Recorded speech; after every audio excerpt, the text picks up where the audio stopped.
Hi, and welcome back to James Jordan's The Truth. Yes, we have changed the name. We've had to change the name of the show for reasons we're not going to get into. Please welcome Emmy from Hello Magazine. Hi, Emmy. Hi, James. How are you? Yeah, good. Thank you very much. What did you think of the show? I absolutely loved it. I'm a huge musical fan, so I'm always excited about this week. And it comes far too late in the show for me. And but I thought everyone brought their A game. I thought there was like a lot of energy there, a lot of excitement. How did you find it? I really enjoyed it. I did feel that not having Nigel and Katya in the show, it missed them. I would say I did feel that the show missed them being part of it. I'm gutted for them. I mean, when they stood there and they showed their VT and they both got a bit choked up, it was quite tough to watch, you know, because they've worked so hard. I think Katya has created some of the best choreographical routines this year on the show. And I just felt a bit sorry for them, really. And so sometimes I feel that the theme maybe overtakes from the dance. There were a couple of mistakes in two of the routines. Yeah, it was great, but I just felt there was something missing this week. Okay, interesting. I mean, yeah. Let's talk about Nigel and Katya first, then. So I feel a little bad because last week when we were talking about them, I think we sort of said like we kind of got a bit of a feeling that Nigel was getting a bit nervous, like maybe he was sort of thinking his time was up, and it was like impacting on his dance or whatever. And then, you know, I think I'll have to eat my hat because just watching them watch their VT of their time on the show, it's evident that both of them weren't ready to go and that they're sort of they were both really shocked that their time was up. And I think the episode really did miss them. Yeah, I do feel sorry for them. I'm gutted.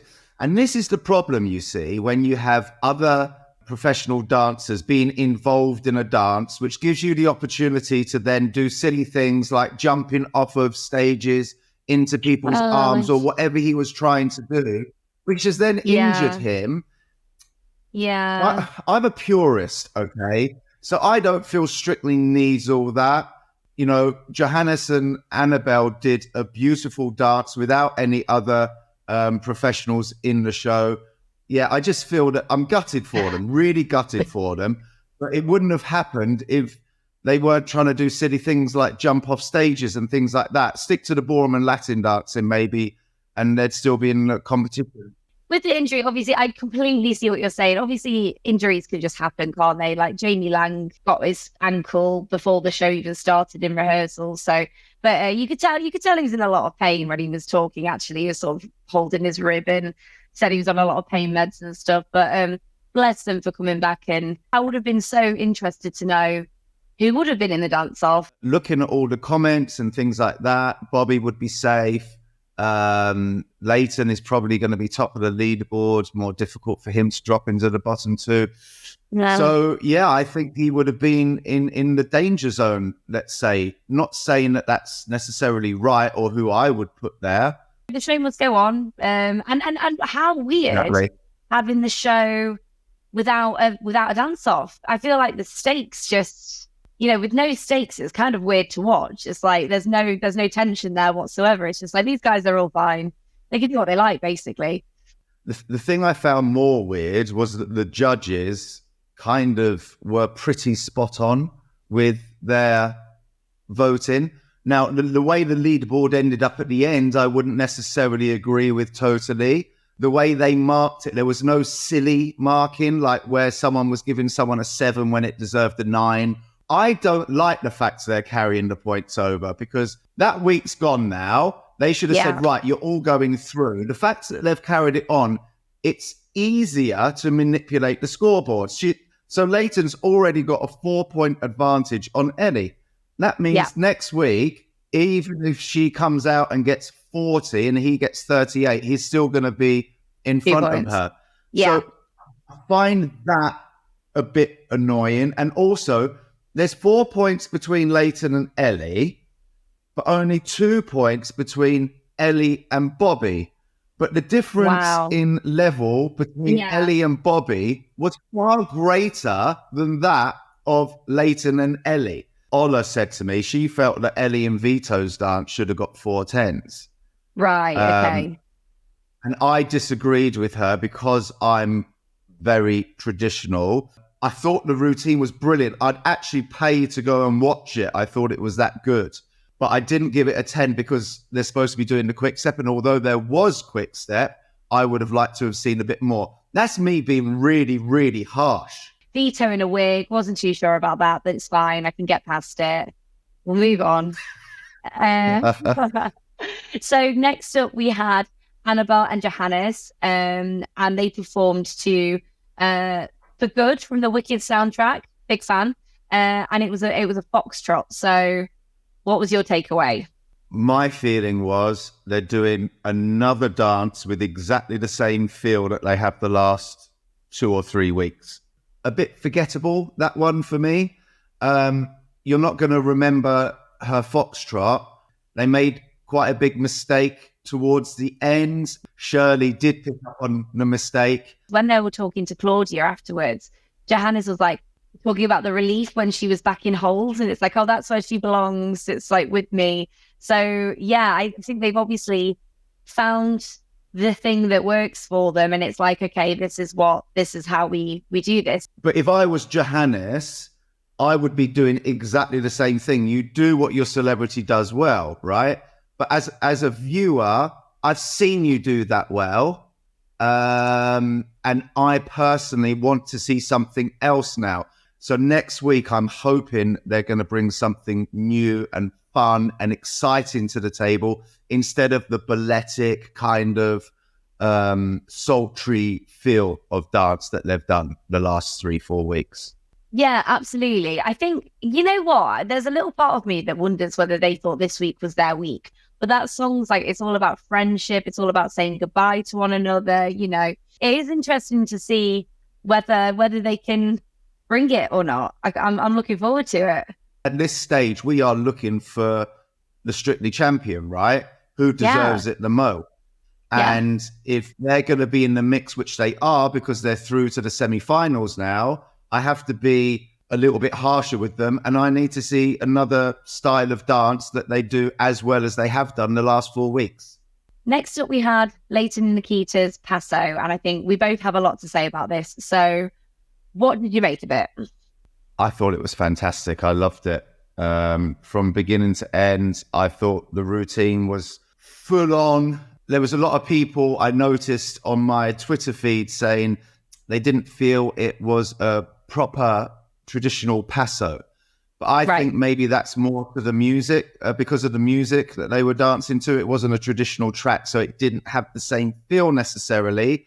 But that isn't their fault. That's because of, musicals week. If that had a traditional Paso Doble music, it would have been probably one of the best dances ever on Strictly. It was amazing. I loved the music for it so much. I just thought it was so cool. But I get how people might be like, oh, it's not a traditional paso because of the music though. But as a pro, you're saying the moves were definitely 100% how they should have been in a traditional paso. But then the music's kind of throwing people into thinking it's less so. Yeah, I mean, listen, they would have probably made it more traditional if, put more partner in it, because there were bits where he was dancing on his own or with a group of guys and things like that. I still wouldn't pick up the phone and vote for him. I would.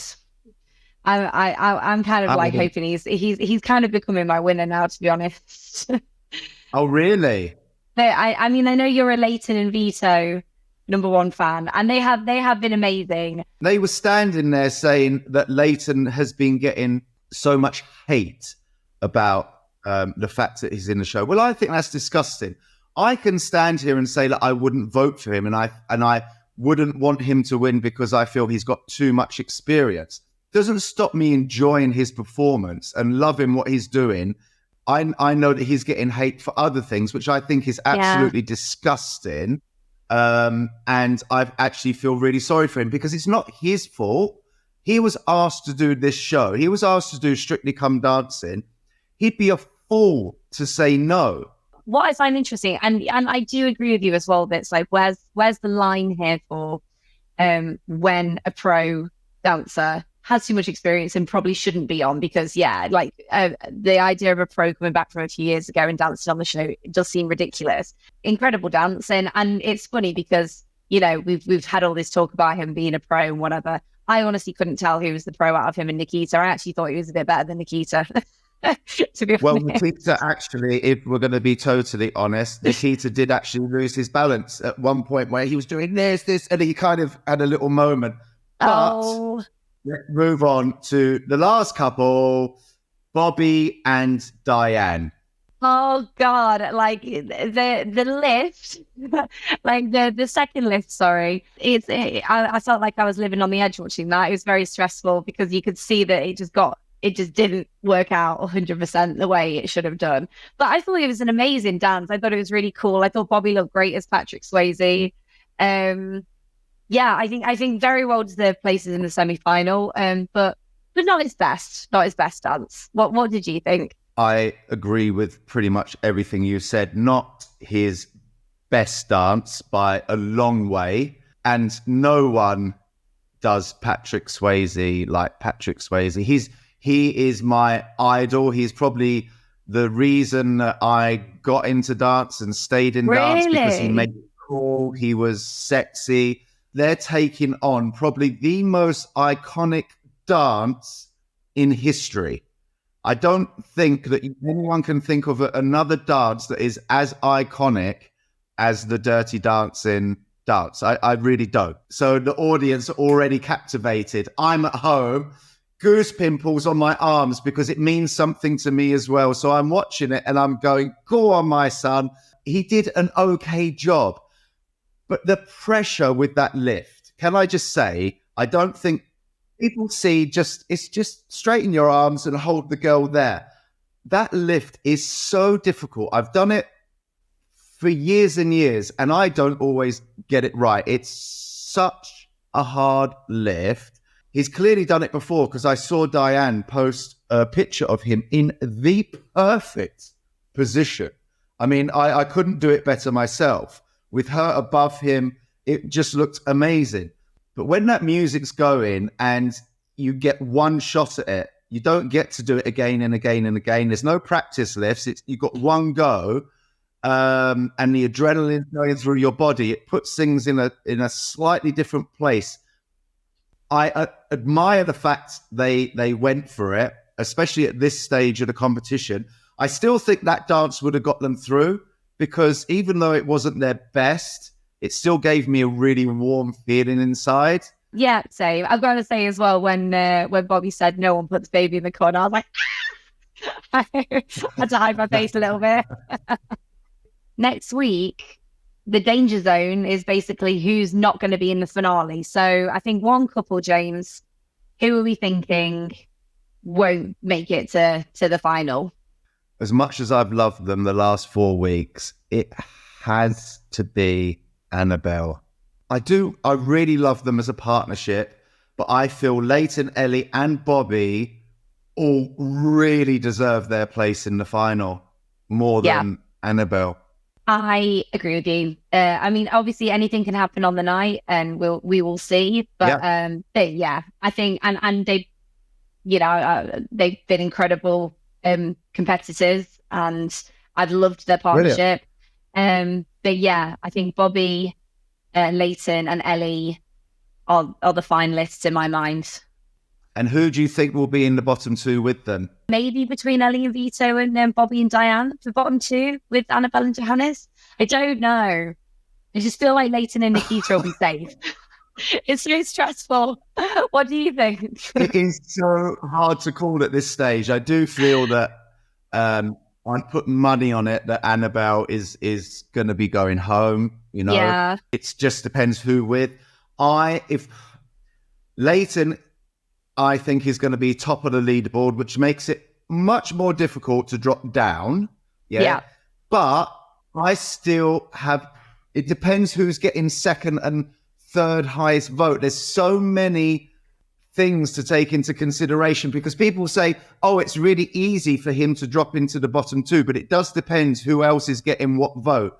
So it could be, you could see Ellie in the bottom two. Yeah, that's what I'm thinking. I'm not saying he's going to be, but I wouldn't be shocked, because if Leighton is top of the leaderboard, Ellie in second place, Bobby third, Annabelle fourth, and Bobby gets loads of votes to keep him safe. That's what I was thinking. Leighton isn't getting the least public vote, for example. He won't drop into the bottom two. Therefore, it only leaves Ellie to go into the bottom two. And perhaps she was still getting a lot of votes as well, but she's only dropping one place. Yeah, I this is what I think is going to happen. I think it's going to be Leighton, Ellie, Bobby, and then Annabelle at the bottom. And people are going to vote Bobby because they won't want to see Bobby in the bottom two, and it will mean that Ellie and Vito are down there. But they'll get into the final still. But I mean, that's the predictions. Let us know what you think. Leave your comments. Who do you think is going to be in the danger zone next week? And then let's finish things up by talking about your most valuable player, MVP of the week. James, who was your favourite? See, I did read some of the comments, and people said we should call it MVD. Most valuable dancer. Now we've changed the name of the show. We might as well change everything, Emmy, mightn't we? MVD. Our MVD, it has to be Leighton and Nikita. Yeah, very, very well deserved 40. Good for them. Thank you so much for joining us for another episode of James Jordan's The Truth. Please leave all of your comments and let us know what you thought about the show. We love hearing from you. And don't forget to like and subscribe, and head over to hellomagazine.com for all of your Strictly information in the week. And we will see you next week for the semi-finals. I know. See you next week, guys. Take care. Bye.